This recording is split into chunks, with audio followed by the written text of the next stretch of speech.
উচ্চ মাধ্যমিক রাষ্ট্রবিজ্ঞান, দ্বাদশ শ্রেণী, তৃতীয় সেমিস্টার, তৃতীয় অধ্যায়, সমসাময়িক বিশ্বের নিরাপত্তা। আজকের বিষয় অভিবাসন।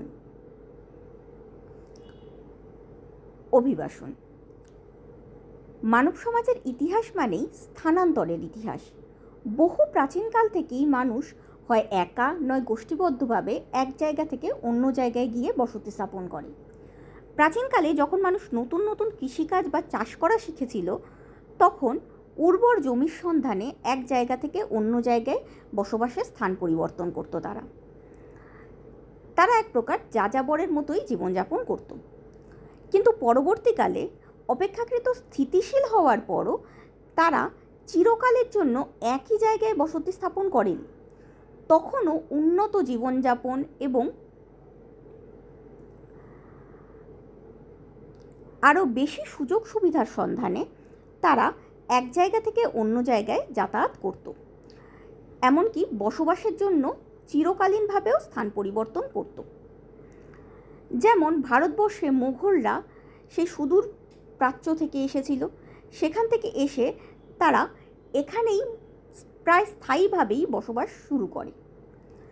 শুধু রাজরাজাদের যুগেই নয়, এমনকি বর্তমানকালেও হয় কেউ কাজের জন্য অথবা যুদ্ধ এড়াতে, কেউ বা ভালো ভবিষ্যতের স্বপ্নে নিজের বসবাসের স্থান পরিবর্তন করছে।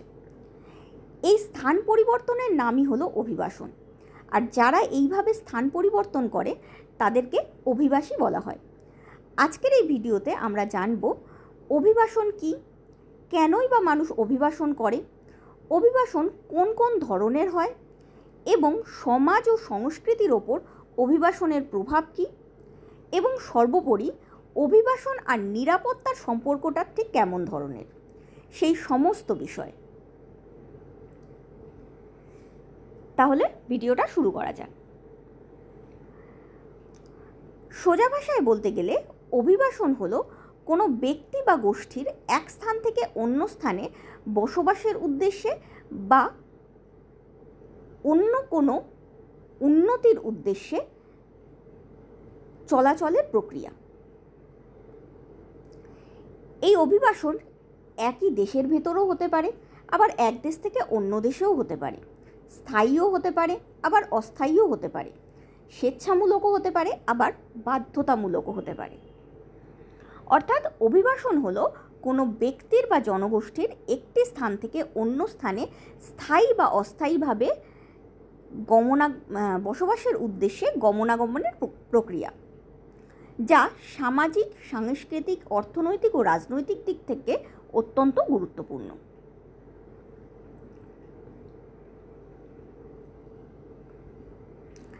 এই প্রসঙ্গেই বলা যেতে পারে যে অভিবাসন বিভিন্ন ধরনের হয়। একই দেশের ভেতরের এক স্থান থেকে অন্য স্থানে চলে যাওয়াকে বলা হয় অভ্যন্তরীণ অভিবাসন। যেমন শহর থেকে গ্রামে বা গ্রাম থেকে শহরে। আচ্ছা, শহর থেকে গ্রামে বললাম, শুনতে একটু আশ্চর্য লাগতে পারে, কিন্তু একসময় যখন পাঞ্জাবে গ্রিন রেভলিউশন হয়েছিল বা সবুজ বিপ্লব হয়েছিল, তখন কৃষিকার্যের এতটাই উন্নতি হয়েছিল এবং কৃষিকার্যের ফলে এতটাই মানুষের ইনকাম বেড়ে গেছিল যে অনেকেই শহর থেকে পাঞ্জাবিদের বিশেষ করে শহর থেকে গ্রামের দিকে চলে যায়। এছাড়াও রাজস্থানেও যখন দুগ্ধ শিল্প বা দুধের শিল্প উন্নয়ন করেছিল, তখনও এই একই ধরনের ঘটনা দেখা গেছে। তাছাড়া গ্রাম থেকে শহরে চলে যাওয়া বা অপেক্ষাকৃত অনুন্নত শহর থেকে উন্নত শহরের দিকে চলে যাওয়া, এগুলো তো খুব কমন ব্যাপার। যেমন কলকাতা থেকে ব্যাঙ্গালোরে সাধারণত সফটওয়্যারের কাজে লোকে যায়, বা দিল্লি, মুম্বাইতে অনেক সময় শ্রমিকরা যায়। এগুলো এই ধরনের একই দেশের মধ্যে স্থানান্তর হওয়াকে বলা হয় অভ্যন্তরীণ অভিবাসন।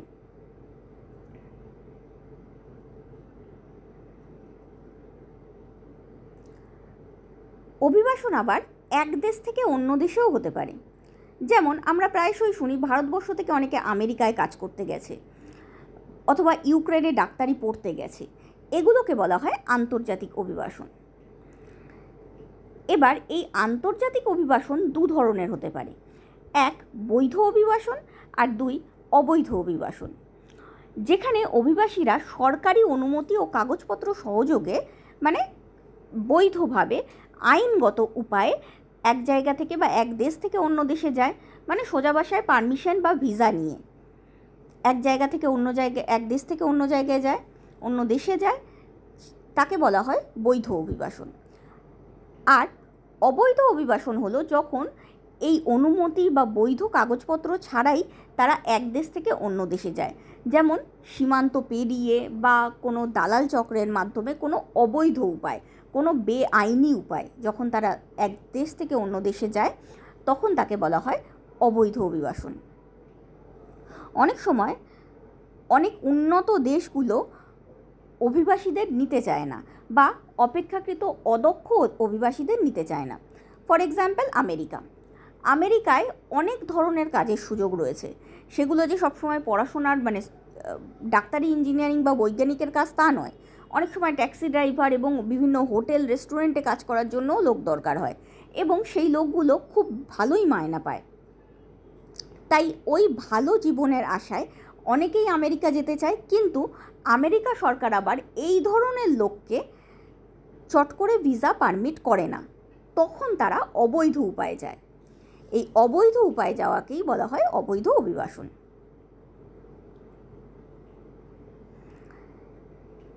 এছাড়া অভিবাসন সময়কালের ভিত্তিতেও দুভাগে বিভক্ত। এক হলো স্থায়ী অভিবাসন আর আরেক হলো অস্থায়ী অভিবাসন। যদি কোনো মানুষ বা কোনো গোষ্ঠী স্থায়ীভাবে অন্য দেশে বসবাস করতে চলে যায়, যেমন আমেরিকায় যারা গ্রিন কার্ড বা পিআর ভিসার মাধ্যমে যায়, তারা সেখানে স্থায়ীভাবে বসবাস করতে যায়, এক কথায় বলতে গেলে সেটেল হতে চায়, সেই বসবাসকারীগুলোকে বা সেই অভিবাসীদের অভিবাসনকে বলা হয় স্থায়ী অভিবাসন। আর আরেক প্রকার অভিবাসন হলো সীমিত সময়ের জন্য বা নির্দিষ্ট সময়ের জন্য যাওয়া, যেমন কোনো কাজ বা পড়াশোনা বা কোনো চুক্তির মাধ্যমে বা ভ্রমণের জন্য যদি কেউ সীমিত সময়ের জন্য অন্য জায়গায় যায়, তাকে বলা হয় অস্থায়ী অভিবাসন।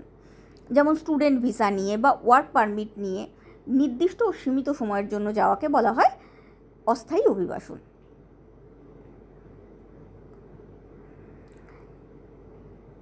এই অভিবাসনকারী বা অভিবাসী যাদের বলছি, তাদের সম্মতি আছে কি না সেটার ভিত্তিতেও অভিবাসনকে দুভাগে ভাগ করা যায়। এক হলো স্বেচ্ছা অভিবাসন আর দ্বিতীয় হলো বাধ্যতামূলক অভিবাসন। মানে কেউ যখন উন্নত জীবনযাপনের আকর্ষণে নিজের ইচ্ছায় এক জায়গা থেকে অন্য জায়গায় যায় বা এক দেশ থেকে অন্য দেশে যায়, তখন তাকে বলা হয় স্বেচ্ছামূলক অভিবাসন। আমরা যেহেতু আন্তর্জাতিক সম্পর্ক পড়ছি, তাই পুরো জিনিসটাকেই এক দেশ থেকে অন্য দেশের ভিত্তিতেই আলোচনা করছি। গ্রাম থেকে শহরে বা একই দেশের মধ্যে স্থানান্তরকে আমরা খুব একটা গুরুত্ব আন্তর্জাতিক সম্পর্কের ক্ষেত্রে দিচ্ছি না। হ্যাঁ, তো যখন কেউ স্বেচ্ছায় নিজের উন্নত জীবনযাপনের উদ্দেশ্যে এক দেশ থেকে অন্য দেশে যায়, তখন তাকে বলা হয় স্বেচ্ছামূলক অভিবাসন। যেমন আমরা শুনেইছি উন্নত দেশগুলোতে অনেকেই ভারতবর্ষ থেকে যায়, সেগুলো হলো স্বেচ্ছামূলক অভিবাসন। তবে সবাই যে শিক্ষা বা ভালো জীবনের জন্য এক স্থান থেকে অন্য স্থানে চলে যায় বা চলে যেতে চায়, এমনটা সব ক্ষেত্রে সত্যি নয়। আমরা এখন প্রায়শই নিউজে শুনি যে কাশ্মীরি পণ্ডিতরা কাশ্মীর ছাড়তে বাধ্য হয়েছিল, বা অনেক সময় আন্তর্জাতিক যে নিউজগুলো সেগুলোতে শুনি সিরিয়ার লোকেরা যুদ্ধের ফলে এক জায়গা থেকে অন্য জায়গায় চলে যেতে বাধ্য হচ্ছে। বা আমরা জানি ভারত পাকিস্তান দেশভাগের সময় এক জায়গার লোক অন্য জায়গায় চলে গেছিল এক প্রকার অনিচ্ছাতেই, নিজেদের ভিটে মাটি ছেড়ে চলে যেতে তারা প্রায় বাধ্য হয়েছিল। বা এখন আফগানিস্তানে তালিবানি শাসন চলে আসার ফলেও অনেকে আফগানিস্তান থেকে পালিয়ে আসছে। আর সবথেকে বড় কথা, অন্তর্দ্বন্দ্বের ফলে মিয়ানমারে যে রোহিঙ্গারা রয়েছে তারা অনেক সময় ভারতবর্ষে পালিয়ে এসেছে। এই ধরনের অভিবাসনকে যে কোনো রকমের যুদ্ধ বা প্রাকৃতিক দুর্যোগ বা শাসন ব্যবস্থার চরম পরিবর্তন বা নিপীড়ন, শাসক শ্রেণীর নিপীড়ন, এই সমস্ত কারণে যদি কেউ নিজের ভিটেমাটি ছাড়তে বাধ্য হয়, তাকে বলা হয় বাধ্যতামূলক অভিবাসন।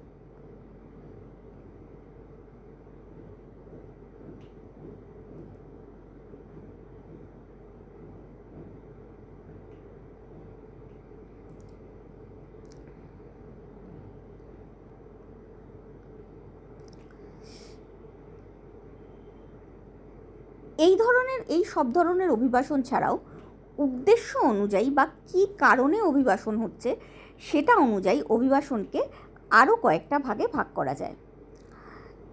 তাই সেগুলো বুঝতে গেলে আমাদের আগে বুঝতে হবে অভিবাসনের কারণগুলো কী কী, কেন মানুষ এভাবে অভিবাসন করে। বাস্তবে বিভিন্ন অর্থনৈতিক, রাজনৈতিক ও সামাজিক, এমনকি মনস্তাত্ত্বিক ও পরিবেশগত কারণেও মানুষ অভিবাসন করতে পারে। যেমন মানুষ নিজের আয় বাড়ানোর জন্য অভিবাসন করতে পারে, অর্থাৎ ভালো কর্মসংস্থানের খোঁজে বা দারিদ্র অবস্থা থেকে মুক্তি পাওয়ার জন্য, সোজা ভাষায় অর্থনৈতিক উন্নয়নের জন্য অনেক ক্ষেত্রে মানুষ এক স্থান থেকে অন্য স্থানে যায়।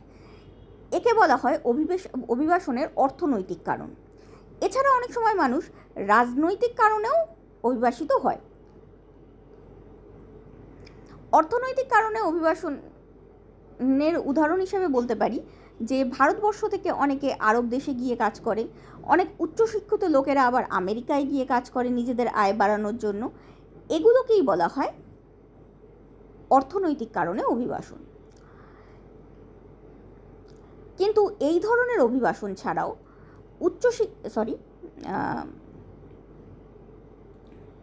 অনেক সময় কোনো দেশ দীর্ঘদিন ধরে কোনো যুদ্ধের মধ্যে থাকার ফলে বা সেই দেশের মানুষের নিরাপত্তা বিপন্ন হওয়ার ফলে অনেক সময় অনেকে অভিবাসন করতে বাধ্য হয়। আবার অনেক সময়, যেমন আমি এক্ষেত্রে বলতে পারি সিরিয়ার উদাহরণ, সিরিয়াতে যুদ্ধ লেগে থাকার ফলে সেখানকার মানুষ নিরাপত্তার আশঙ্কায় অভিবাসন করে। আবার অনেক সময় কোনো অত্যাচারী শাসক বা শাসন ব্যবস্থা থেকে মুক্তি পাওয়ার জন্যও অনেকে অভিবাসন করতে বাধ্য হয়। যেমন নর্থ কোরিয়া থেকে অনেকে অভিবাসন করে, চায়না থেকে অনেকে অভিবাসন করে, এমনকি যদি আমি বলি গৃহযুদ্ধের কারণে রোহিঙ্গাদের অভিবাসন, এগুলো সব এর মধ্যে পড়ে।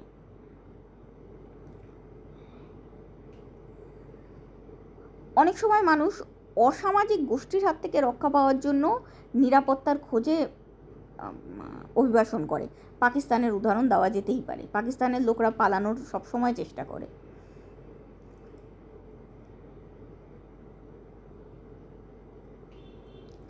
এই ধরনের অভিবাসনকে বলা হয় রাজনৈতিক অভিবাসন। এছাড়াও অনেক সময় মানুষ নিজেদের আপনজনের সাথে একসাথে থাকার জন্য এক স্থান থেকে অন্য স্থানে অভিবাসন করে। যেমন কারো সন্তানেরা যদি অন্য দেশে স্থায়ীভাবে বসবাস শুরু করে, তাহলে অনেক সময় পিতামাতা সন্তানের সঙ্গে একসাথে বসবাস করার জন্য চলে যেতে পারে। আবার সবথেকে বড় উদাহরণ দেখা যায় বিয়ের পর মেয়েরা এক দেশ, যদি অন্য দেশে বিয়ে হয়, এক দেশ থেকে অন্য দেশে অভিবাসন করতে পারে। এরকম ধরনের অভিবাসনকে বলা হয় সামাজিক অভিবাসন। এছাড়াও অনেক সময় উন্নত শিক্ষা বা জীবনযাত্রার মান উন্নয়নের জন্য মানুষ এক স্থান থেকে অন্য স্থানে চলে যায়। যেমন ভারতবর্ষের অনেক বৈজ্ঞানিক আমেরিকায় রিসার্চ করে। আজকালকার দিনে আবার সেলিব্রিটিরা দেখা যাচ্ছে ভালো ভালো জীবনযাপনের জন্য বা ভালো ভালো ফেসিলিটির জন্য অনেক সময় বিদেশে গিয়ে স্থায়ীভাবে বসবাস শুরু করে রিটায়ারমেন্টের পর। আবার অনেক সময় অনেকে কঠোর আইনের হাত থেকে রক্ষা পেতেও অভিবাসন করে। যেমন উত্তর কোরিয়া বা চীন থেকে অনেকে অভিবাসন করে। এমনকি আজকালকার দিনে ভারতেও কিছু বিশেষ আইন রয়েছে যেগুলোকে অ্যাভয়েড করার জন্য মানুষ অনেক সময় অভিবাসন করতে পারে। যেমন সমলিঙ্গিক বিবাহ বা সমলিঙ্গিক লোকেদের অ্যাডপশানের ক্ষেত্রে ভারতের রুল অনেক বেশি কঠোর হওয়ায়, এক প্রকার বলতে গেলে রুল সেরকম না থাকার জন্য, আইন সেরকমভাবে না থাকার জন্য বা পারমিশন না থাকার জন্য সেই ধরনের লোকেরা অনেক সময় বাইরের দেশে অভিবাসন করে। অর্থাৎ সামগ্রিকভাবে কাঙ্ক্ষিত জীবনযাত্রা লাভের আকর্ষণে অনেকে অভিবাসন করতে পারে। এই ধরনের অভিবাসনকে বা উন্নতির আশায় এই অভিবাসনকে বলা হয় মনস্তাত্ত্বিক অভিবাসন। এছাড়াও অনেকে বিভিন্ন প্রাকৃতিক কারণে, যেমন জলের অভাব, বন্যা, খরা, ভূমিকম্প প্রভৃতির হাত থেকে রক্ষা পেতেও এক স্থান থেকে অন্য স্থানে গমন করে। যেমন বাংলাদেশের পদ্মা, যমুনা, ব্রহ্মপুত্র প্রভৃতি নদীর তীরবর্তী অঞ্চলগুলোতে নদী ভাঙনের ফলে মানুষ এক জায়গা থেকে অন্য জায়গায় চলে যায়, বা ভারতবর্ষেই বলো, সুন্দরবন অঞ্চলের লবণাক্ততা বৃদ্ধির ফলে অনেক সময় কৃষিকার্যে আর সুবিধা থাকে না, তার ফলে মানুষ এক জায়গা থেকে অন্য জায়গায় চলে যায়। বা আফ্রিকার সাহেল অঞ্চলে ক্রমাগত খরা বা মরুকরণ হওয়ার ফলে কৃষিকাজ না হয়, সেখান থেকে অনেকে অভিবাসন করে। বা মালদ্বীপ যেমন জলের তলায় ডুবে যাচ্ছে, সেই ভয়েতেও অনেক সময় অনেকে অভিবাসন করে। এগুলোকে বলা হয় পরিবেশগত অভিবাসন। এবার এই যে কারণে অভিবাসন হয়, সেই কারণের ভিত্তিতে অভিবাসনকে কতগুলো ভাগে ভাগ করা যায়, যেগুলো আমরা আগেই আলোচনা করলাম, যে অর্থনৈতিক অভিবাসন, রাজনৈতিক বা শরণার্থীর অভিবাসন, পরিবার ভিত্তিক অভিবাসন, শিক্ষাগত অভিবাসন, পরিবেশগত অভিবাসন, এমনকি উন্নয়নমূলক অভিবাসনও ঘটে। উন্নয়নমূলক অভিবাসন কি? সেটা হলো কোনো উন্নয়ন প্রকল্প বা কর্মসূচির ফলে, সাধারণত বৃহৎ অবকাঠামোগত উন্নয়নের ফলে, মানে ইনফ্রাস্ট্রাকচারের খুব উন্নতি ঘটানোর জন্য, যেমন বাঁধ নির্মাণ, সড়ক বা রেলপথ তৈরি, শহরায়ন, খনন প্রকল্প, এমনকি বড় বড় শিল্পের জন্য এক প্রকার মানুষ আবাসস্থল ত্যাগ করতে বাধ্য হয়। এই অভিবাসনটা কিন্তু আন্তর্জাতিক ক্ষেত্রে পড়ে না, এটা সাধারণত দেশীয় অভিবাসনের মধ্যেই পড়ে, আনলেস অ্যান্ড আনটিল এটা বর্ডার এরিয়ায় হচ্ছে।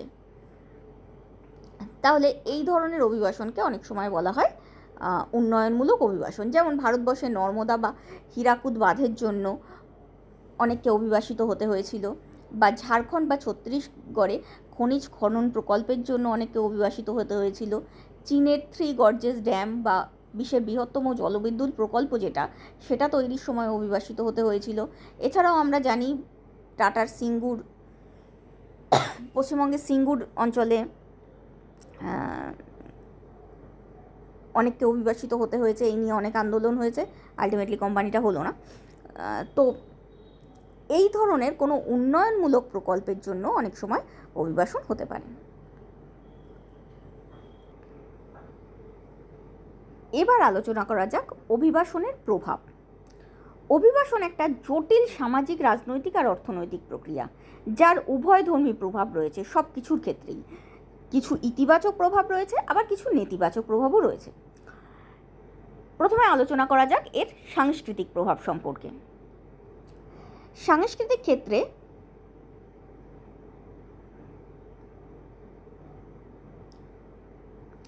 অভিবাসনের ফলে এক অঞ্চলের মানুষ সেই অঞ্চলের সংস্কৃতি নিয়ে ভিন্ন সংস্কৃতিযুক্ত অঞ্চলে গিয়ে বসবাস শুরু করে।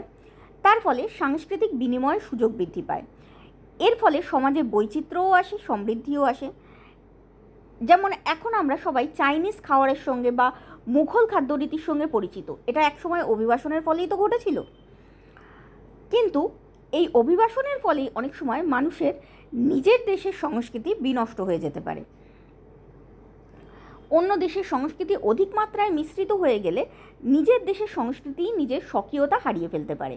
উদাহরণস্বরূপ আফ্রিকার কথা বলা যেতে পারে। ইংরেজদের আগমনের ফলে সেখানকার নিজস্ব সংস্কৃতি আজ প্রায় বিলুপ্ত হওয়ার পথে। এই সকল কারণে আবার অনেক সময় অভিবাসীদের স্থানীয় সমাজ গ্রহণ করে নিতে চায় না। আবার অভিবাসীরাও আবার অনেক সময় স্থানীয় সংস্কৃতিকে আপন করে নিতে পারে না। তার ফলে সাংস্কৃতিক ও সামাজিক বিভেদ বা সংঘাতের দেখা মিলতে পারে। মানে এরকম পরিস্থিতি তৈরি হতে পারে যে সাংস্কৃতিক বা সামাজিক বিভেদ ঘটে যাচ্ছে। এমনকি কিছু কিছু ক্ষেত্রে অনেক চরমপন্থা বা বিচ্ছিন্নতাবাদী ভাবনাও তৈরি হতে পারে। এবার আলোচনা করা যাক অভিবাসনের অর্থনৈতিক প্রভাব সম্পর্কে।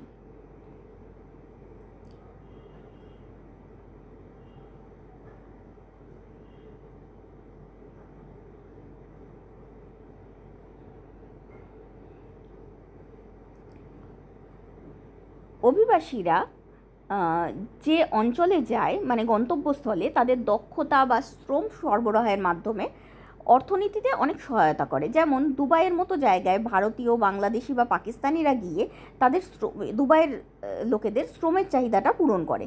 আবার জাপানের মতো স্বল্প জনসংখ্যা বিশিষ্ট দেশে বিদেশিরা গিয়ে সেখানকার জনগণের সেবামূলক কাজে সহায়তা করে। অপরদিকে আবার প্রবাস থেকে পাঠানো রেমিট্যান্স বা অন্য দেশ থেকে কর্মরত অভিবাসীদের মাতৃভূমিতে পাঠানো টাকা, মানে যারা কাজ করছে তাদের নিজের বাড়িতে পাঠানো টাকা, অনেক সময় মাতৃভূমিরও উন্নয়নের সহায়ক। কারণ টাকাটা অন্য জায়গা থেকে আসলে কি হবে, এখানকার লোকেরা এখানেই খরচা করছে এবং টাকাটা আসার জন্যও একটা ট্যাক্স দিচ্ছে, ফলে সামগ্রিকভাবে তাদের মাতৃভূমিরও উন্নয়ন ঘটে। এই হলো অর্থনৈতিক ক্ষেত্রে ইতিবাচক প্রভাব। কিন্তু অর্থনৈতিক ক্ষেত্রে অনেক নেতিবাচক প্রভাবও আছে। যেমন কিছু দেশ অন্য দেশ থেকে কিছু দেশে অন্য দেশ থেকে দক্ষ শ্রমিকের আসার ফলে সেই নিজের দেশের অপেক্ষাকৃত অদক্ষ শ্রমিকরা নিজের মাতৃভূমিতেই কাজ পায় না। ফলে স্থানীয়দের মধ্যে একটা ক্ষোভ আর অসন্তোষের সৃষ্টি হয়। মার্কিন যুক্তরাষ্ট্র এবং ইউরোপের বিভিন্ন দেশে এই ধরনের সমস্যা দেখা যায়। এছাড়াও অধিক পরিমাণে অভিবাসন ঘটলে দেশের বাজার বা প্রাকৃতিক সম্পদের ওপর চাপ বাড়তে পারে। যেমন জিনিসপত্রের দাম বাড়তে পারে, মুদ্রাস্ফীতি হতে পারে। অনেক সময় আবার অভিবাসীরা বেআইনিভাবে আসার ফলে মানব পাচারকারী বা শোষণকারীদের হাতে পড়ে যায়। সেক্ষেত্রে অভিবাসীদের সমস্যা তৈরি হয়। আবার এই মানব পাচারকারীরাই তাদের দিয়ে সংশ্লিষ্ট দেশে বা বিভিন্ন দেশে অনেক অপরাধমূলক কাজ করায়, তার ফলে সেই দেশেরও ক্ষতি হয়। অবৈধ অনুপ্রবেশকারী আগেই পড়িয়েছি, তাও আবার বুঝিয়ে দিচ্ছি যে ধরো এক জায়গা থেকে কেউ অন্য জায়গায় অবৈধভাবে প্রবেশ করতে চাইলো, তাহলে অনেক ক্ষেত্রেই তাদের দালালদের টাকা দিয়ে চোরা পথে আসতে হয়। আর এই চোরা পথে আসার ক্ষেত্রে অনেক সময় মাঝ রাস্তায় দালালরা তাদের থেকে বেশি টাকা দাবি করে, বা তাদের রাস্তায় ছেড়ে দিয়ে বিপদের মধ্যে ছেড়ে দিয়ে পালায়, বা অনেক সময় তাদের অন্যদের হাতে বিক্রি করে দেয়। এই রকম ক্ষেত্রে সেই সমস্ত অভিবাসীদের অনেক সমস্যা দেখা দেয়। এরকম ধরনের ঘটনা আরবের দেশগুলোতে বা ভারত থেকে দুবাই যাওয়ার ক্ষেত্রে বা ভারত থেকে আমেরিকা যাওয়ার ক্ষেত্রে অনেক সময় শোনা যায়। এবার আলোচনা করা যাক অভিবাসনের সামাজিক প্রভাব সম্পর্কে। এক দেশ থেকে অন্য দেশে অধিক সংখ্যক জনগোষ্ঠীর চলাচলের ফলে এই দুই দেশেরই জনগোষ্ঠীর মানের পরিবর্তন হতে পারে। যেমন জাপানের সাধারণত এখন বেশিরভাগ জনসংখ্যা 60 বছরের ওপরে, কিন্তু যদি এই দেশ থেকে অন্য দেশে জাপানে যায়, তাহলে তাদের যে নিজেদের লোক হোক বা না হোক, মানে নাগরিক হোক বা না হোক, তাদের ওখানে বসবাসকারী জনসংখ্যার একটা ব্যালেন্স থাকে। তারা অতটা সবাই বুড়ো নয়, তারা মোটামুটি ইয়াং জেনারেশনের মধ্যেই চলছে। এরকম পরিস্থিতি তৈরি হতে পারে। সেক্ষেত্রে জাপানের কর্মক্ষমতা বৃদ্ধি পায় বা জাপানের অর্থনৈতিক উন্নয়ন ঘটে।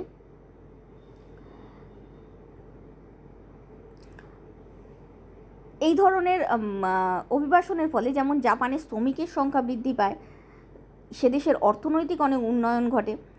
আবার ভারতের মতো দেশে, যেটা জনবহুল দেশ, সেখানে যদি রোহিঙ্গা বা পাকিস্তানিদের মধ্যে জনগোষ্ঠীর অভিবাসন ঘটে, তাহলে সেটা কি হয়, প্রাকৃতিক সম্পদের ওপর চাপ বাড়ায়, সেটা উদ্বাস্তু সমস্যা তৈরি করে, পরিকাঠামো ব্যবস্থার অনুন্নতির কারণ হয়ে দাঁড়ায়। যেমন দিল্লিতে অভিবাসীদের গড়ে তোলা বস্তিগুলোর কথা বলতে পারা যায়।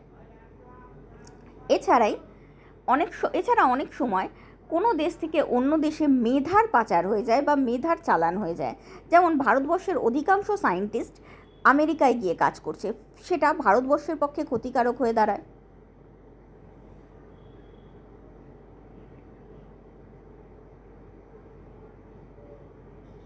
ফলে দেশের জনগোষ্ঠীর যে মান, সেটার ইতিবাচক পরিবর্তনও হতে পারে, যেরকম জাপানের ক্ষেত্রে হয়েছে, আবার নেতিবাচক পরিবর্তনও হতে পারে, যেরকম ভারতের ক্ষেত্রে হয়েছে। সেটা ভারতের ক্ষেত্রে লোক চলে যাওয়ার ফলে মেধার স্থানান্তর ঘটছে, আর অন্যদিকে লোক চলে আসার ফলে উদ্বাস্তু সমস্যা বাড়ছে। কাজেই দু ধরনেরই প্রভাব থাকতে পারে। এছাড়া রয়েছে রাজনৈতিক প্রভাব। স্বল্প জনসংখ্যা বিশিষ্ট এবং বৃহৎ রাষ্ট্রে অভিবাসন ঘটলে তা রাজনৈতিক পরিস্থিতিতে পরিবর্তন আনতে পারে। মানে সেখানকার লোক সংখ্যার থেকে যদি অভিবাসীদের সংখ্যা বেড়ে যায়, তাহলে সেই অভিবাসীরাই রাজনীতিকে কন্ট্রোল করতে পারে। এরকম বহু জায়গায় হয়েছে।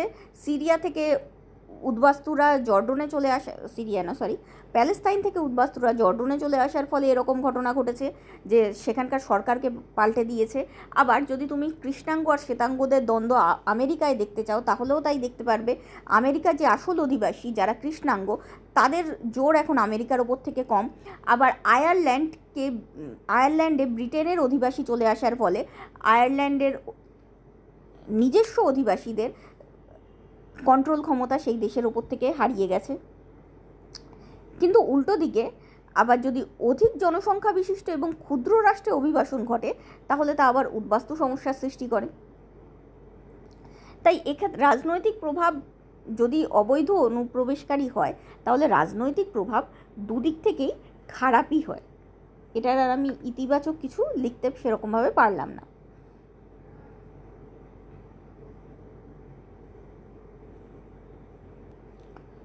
অর্থাৎ এই আলোচনা করে আমরা বুঝতে পারলাম অভিবাসন একদিকে যেমন উন্নয়ন তেমনি নিরাপত্তার জন্য একটা চ্যালেঞ্জ।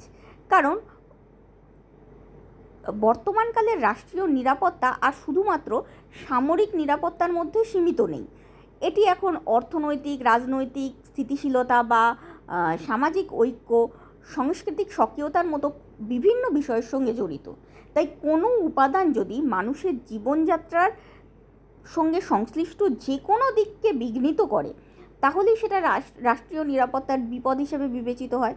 এবং সেদিক থেকে দেখতে গেলে অভিবাসন অনেক ক্ষেত্রেই নিরাপত্তার ক্ষেত্রে ঝুঁকিপূর্ণ বলে বিবেচিত হবে।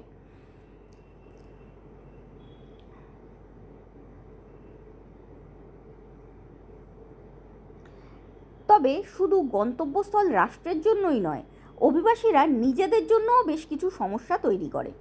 যেমন আগেই বললাম, তারা হয়তো মানব পাচারকারী বা শোষক শ্রেণীর হাতে পড়ে যেতে পারে, বা তাদের থাকা নিয়ে অনেক রকম আইনত জটিলতা তৈরি হতে পারে, বা অনেক সময় যে দেশে তারা থাকছে সেই দেশের কোনো খারাপ পরিস্থিতি তৈরি হলে, যেমন কুয়েত যখন হেরে গেছিল যুদ্ধে তখন সেখানের অধিবাসী ভারতীয়দের যে অবস্থা হয়েছিল, বা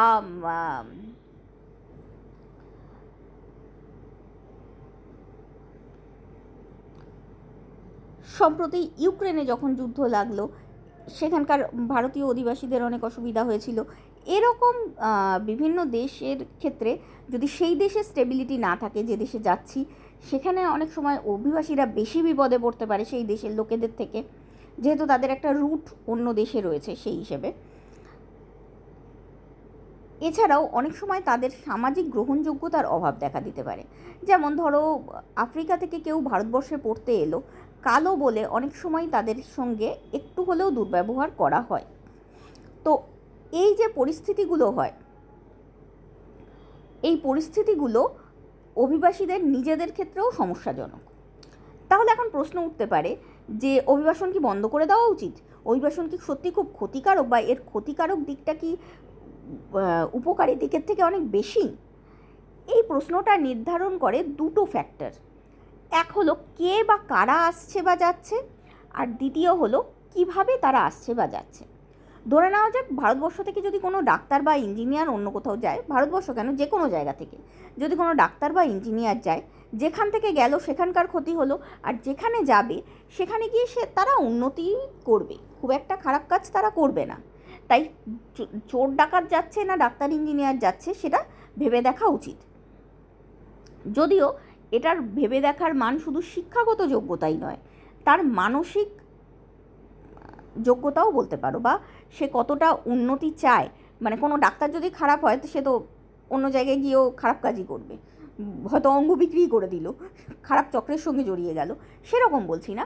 বলছি যে যদি মানুষগুলো ভালো হয় তাহলে উপকারীই হবে, যদি মানুষগুলো খারাপ হয় তাহলে অপকারীই হবে। তাই মনে হতে পারে যে কে বা কারা অভিবাসন করছে তার ফলটা, অভিবাসনের ফলটা নির্ভর করবে তাদের ওপর। কিন্তু এই ধারণাটা পুরোপুরি সঠিক নয়, কারণ কে বা কারা অভিবাসন করছে তার থেকে বেশি গুরুত্বপূর্ণ হলো তারা কিভাবে অভিবাসন করছে। যেমন কোনো ডাক্তার যদি অবৈধভাবে কোনো বড় দেশে অভিবাসন করে তাহলে তা সংশ্লিষ্ট দেশের কোনো, মানে সেই ডাক্তার সংশ্লিষ্ট দেশের কোনো বড় সংস্থানে বা বড় হাসপাতালে চাকরি পাবে না। তার জন্য, কারণ ওই ধরনের বড় হসপিটালের চাকরি পেতে গেলে তাদের নির্দিষ্ট বৈধ ডকুমেন্ট জমা করতে হয়। সেই বৈধ ডকুমেন্ট যদি তার কাছে না থাকে, বা পারমিশন না থাকে, ভিসা না থাকে, তাহলে সে চাকরিগুলো পাবে না। আর যদি না পায় তাহলে সে বাধ্য হবে অবৈধ কাজ করতে, যেমন ক্রিমিনালদের হয়ে কাজ করতে, যেসব ক্রিমিনালরা পুলিশের হাত থেকে পালিয়েছে তাদের চিকিৎসা করতে, বা মানব পাচারকারীদের হাতে আটক লোকেদের ডেথ সার্টিফিকেটকে ভ্যালিড করে দিতে। এরকম অনেক খারাপ কাজ করতে তারা বাধ্য হবে। ফলে এই ধরনের কাজের ফলে তারা সমাজের অপকারই ঘটাবে। তাই সর্বাধিক গুরুত্বপূর্ণ হলো যে কিভাবে তারা এক জায়গা থেকে অপর জায়গায় যাচ্ছে। সবসময় বৈধ অভিবাসীদের দ্বারাই সমাজের কল্যাণমূলক কাজ হয়। অবৈধ অভিবাসীরা যদি শিক্ষিতও হয়, যদি ভালোও হয়, তাহলেও তাদের দ্বারা সমাজের অকল্যাণই হবে।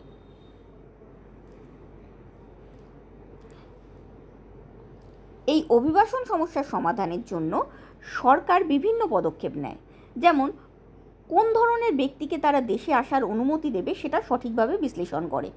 ধরো কোনো দেশের সফটওয়্যার ইঞ্জিনিয়ারের সংখ্যা অনেক বেশি, তাহলে তারা সফটওয়্যার ইঞ্জিনিয়ারকে কাজের জন্য এখানে আনতে চায় না, কারণ তাহলে তাদের নিজের দেশের লোকেদের কাজ কমে যাবে।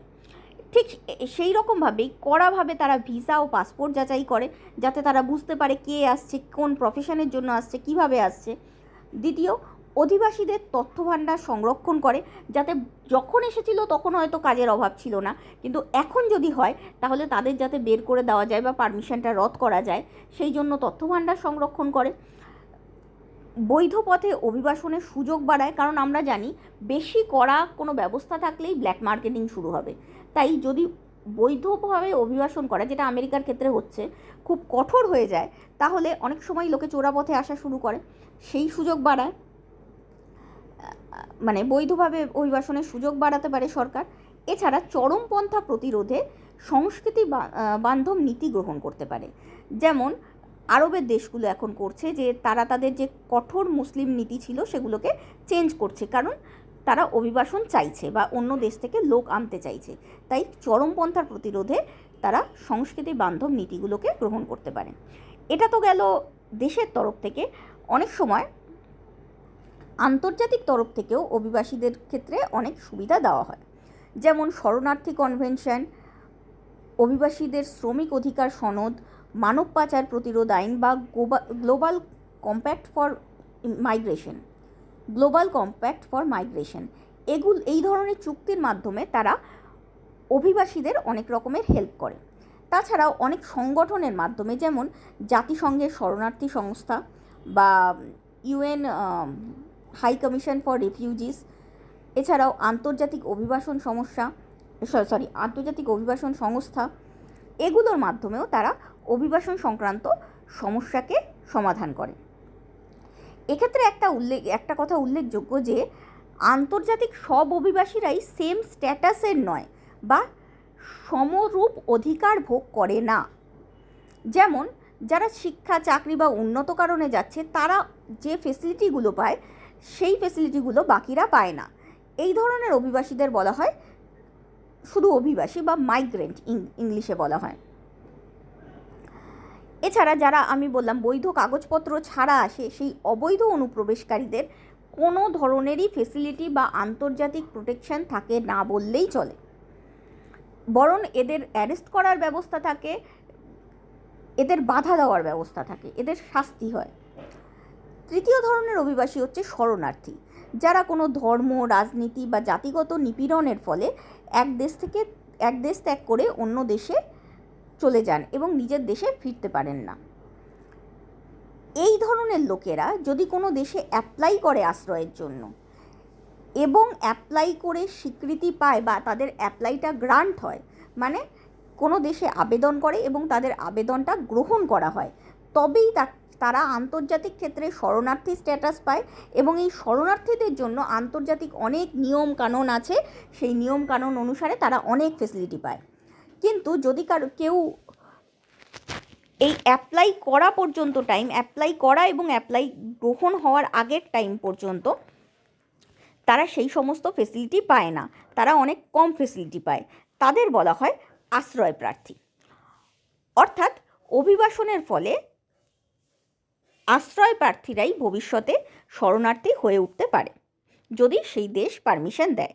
একটা উদাহরণ রয়েছে, 1971 সালে এরকম অনেকেই বাংলাদেশ ছেড়ে ভারতে আসার জন্য অ্যাপ্লাই করেছিল, তখন তারা আশ্রয় প্রার্থী ছিল, পরে আবার তারা শরণার্থী হয়ে যায় যখন আমরা তাদের অ্যাকসেপ্ট করে নিই। অর্থাৎ এই পুরো আলোচনা থেকে আমরা বুঝতে পারলাম যে অভিবাসন একদিকে যেমন উন্নয়নমূলক, অন্যদিকে তেমনি নিরাপত্তার একটা চ্যালেঞ্জ। তাই প্রত্যেকটা রাষ্ট্রকে পদক্ষেপ নিতে হবে ভারসাম্য বজায় রেখে, যাতে মানবিকতা এবং নিরাপত্তা দুটো দিকই তারা সুরক্ষিত রাখতে পারে। এই হলো অভিবাসন সংক্রান্ত আলোচনাটা ভালো লাগলে অবশ্যই লাইক, শেয়ার এবং সাবস্ক্রাইব করো। আর এই রকম কোনো উত্তর জানতে হলে অবশ্যই তা কমেন্টের মাধ্যমে জানিও। Thank you.